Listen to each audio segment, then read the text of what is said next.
Blyški oda gali suteikti grožio, tačiau gali būti ir rimtos ligos priežastimi. Mažakraujystė – tai susirgimas, kuris dažnai atsiranda dėl įtampos, dėl neteisingo gyvenimo būdo. Taigi, ką daryti? Jokie jie ne visagaliai, jokie nemirtingi, kaip rodo filmai.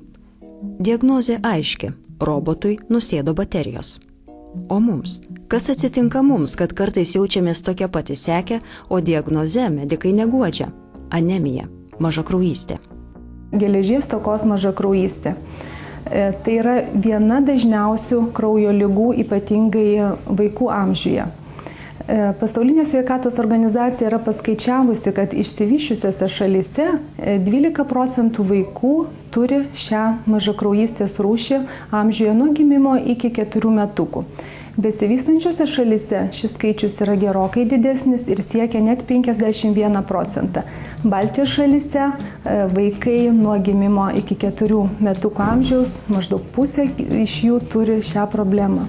Serga ir vaikai, ir suaugę žmonės. Vaikai galbūt priklauso didesnei rizikos grupiai, kadangi jų yra spartus augimas ir yra tam tikri tokie laikotarpiai, kada vaikas greičiau auga ir jam reikia daugiau tos geležies ir ankstyvame amžiuje, ir kitas toksai rizikingas etapas būtų paauglystė. Dažnai su mažakraujystė susiduria moteris dėl tam tikrų fiziologinių ypatumų. Tai ir menstruacijos, ir nėštumas, ypatingai nėštumo pabaiga, paskutiniai mėnesiai, ir laktacija. Be to, žinoma, serga ir vyrai. Dažniau, tarkim, tie, kurie sportuoja labai intensyviai, ar be to po sunkių kažkokių ligų ar operacijų patirtų, taip pat gali išsivystyti mažakraujystė. Su žaislais paprasta. Pakaks pakeisti baterijas ir įsekęs robotukas atgis. Vėl rodys savo įspūdingus raumenis ir visai kaip filmukuose įveiks visus žaislinių karų priešus. O ką daryti, kai senkame mes? Dažniausia priežastis yra netaisyklinga mityba, kada mūsų maiste trūksta geležies. Žinoma, yra ir tam tikros lėtinės ligos, kuomet sutrinka geležies pasisavinimas.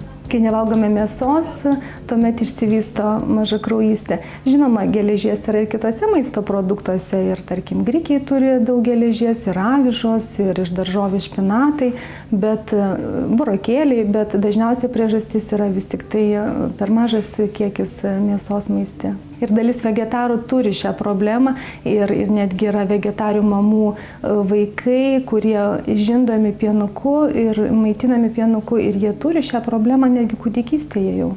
Pirmieji tokie simptomai būtų varginantis kažkokie širdies plakimai, nuovargis, mieguistumas, jėgų stoka, gali pradėti lūžinėti nagai, slenka plaukai, sumažėja vaikų apetitas, vyresniems vaikams tampa sunku mokytis, sunku susikaupti, jie prasčiau įsimena informaciją, pradeda dažniau sirgti peršalimo ligomis. Vaikai kartais problemą sprendžia neįprastai. Pasitaiko, kad trūkstamos geležies ieško pavyzdžiui užvalgydami mokyklinės kreidos arba kokio plastilino.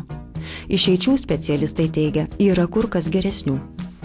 Dažniausiai, jeigu jau mažakraujystė vystosi, mitybos korekcijos nepakanka, reikia vartoti geležies preparatus.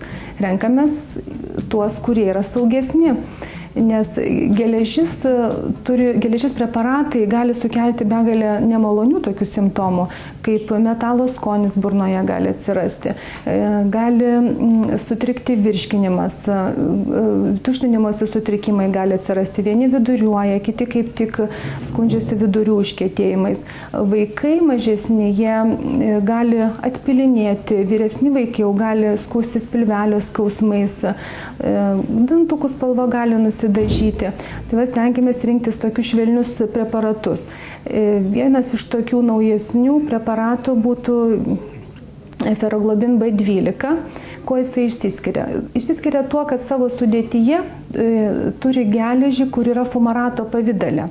Geležies fumaratas, jisai tiesiog yra švelnesnio poveikio, nesukelia tų varginančių simptomų, yra gerai pasisavinamas. Kadangi šio preparato yra dvi formos, skysta forma ir kieta kapsulinė forma, Tai feroglobin B12 tinka ir mažiesiems, ir saugusiems. Sirupas yra malonaus skonio, apelsinų skonio, su medaus prieskoniu ir vaikai tikrai jį noriai geria. Na, o kapsulės pasižymi tokias unikalė sudėtimi, kad veikliosios medžiagos palaipsniui atsipalaiduoja iš kapsulės ir todėl tolygus yra pasiskirstimas, iš lėto pasisavina, nesukelia tokių staigių nemalonių simptomų. Feroglobinas B12 nereceptinis, jo galima nusipirkti bet kurioje vaistinėje. Preparatas turi ne tik geležies, bet ir kitų svarbių mikroelementų – cinko, vario, mangano, tų medžiagų, kurios siaučiant virusams ir bakterijoms ypač pravers. Žaislai, kai baterijos nusėda, tampa visiškai priklausomi nuo mūsų.